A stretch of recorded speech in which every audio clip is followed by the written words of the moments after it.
večer, sada je nekih 7, čini mi se, nisam siguran. Postaje kasno, međutim ovdje sve radi. Dobro, uglavnom, se ovi biciklisti su ludi, a to su Uber hrana. Uglavnom, ići ćemo sad u Shinjuku malo pogledati kakve kamere nude. Da, kod nas je stvarno katastrofa što se tiče korone. Možda će mi ovo biti zadnje hodanje vani, jer planiraju zatvoriti Tokio, jer je u jedan dan jako puno ljudi zaraženo. Tipa 24.3. je bilo 17 ljudi oboljelih, a sljedeći dan 41, znači duplo. I to je opasno i nadam se da će biti sve u redu. Ovo je moj najdraži shop, shop. Jeftin je dosta, volim jeftine shopove.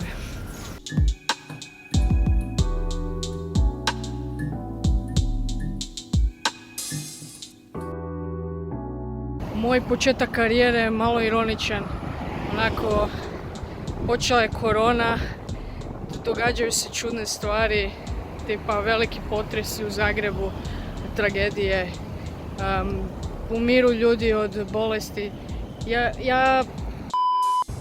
Šta se događa oko mene? Zašto je to tako? Zašto je tako teško? Malo sam zabrinut vezano uz to, ali treba to pretrpiti. Ja sam se sad uhodo u ovaj lifestyle i i onda se desi ovakva neka situacija gdje sam ja morao kontaktirati na kraju i ambasadu svoju hrvatsku, gdje su mi rekli da će me staviti na evakuacijsku listu, da me evakuiraju iz Tokija. Mislim, to su strašne stvari za slušati i bit će kak će bit. Ajme, koje osvjetljenje, wow, Isuse.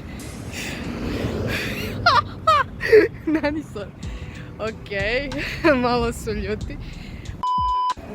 Kak je došla korona, Japanci čak ne mogu naći posao, ovi mladi Japanci koji su izašli sa fakulteta, jer kod njih počinje u 4. mjesecu kao nova ta godina. Tako da je za njih bilo teško, a kamoli za strance poput mene, mislim, tu je prevelika koncentracija ljudi.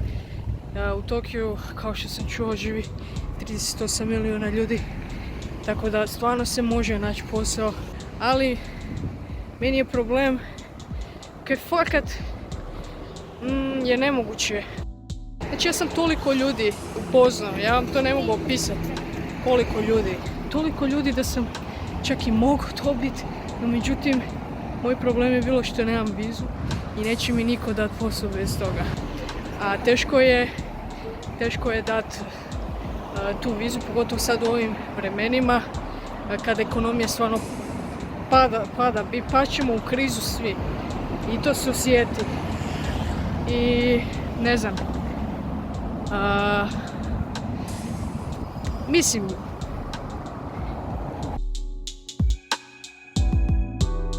stvarno nadam da za mene ima nade,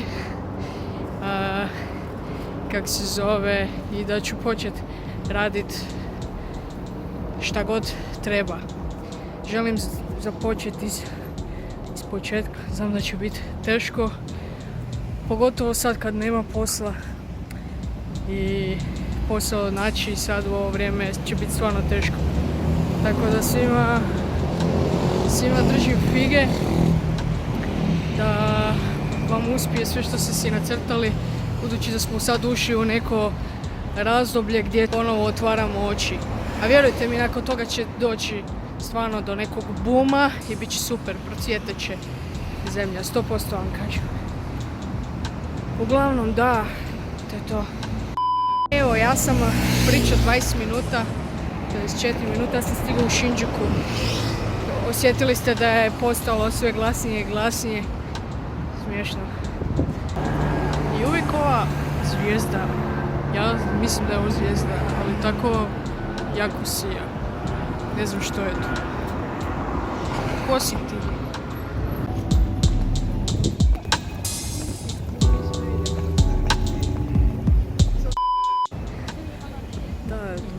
situacija, krivo vrijeme. Kaj sam ti rekao? Ok, uskoro ću doći pa se vidimo.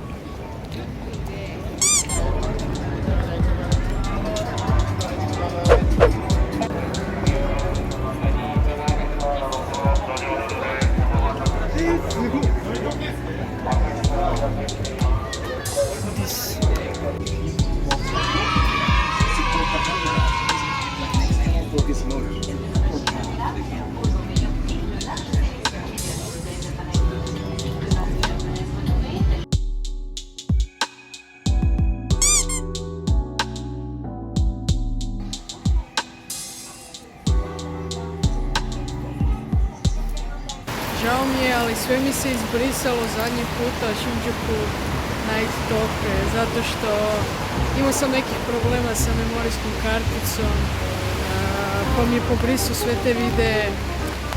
Šteta, zato što sam jako puno pričao.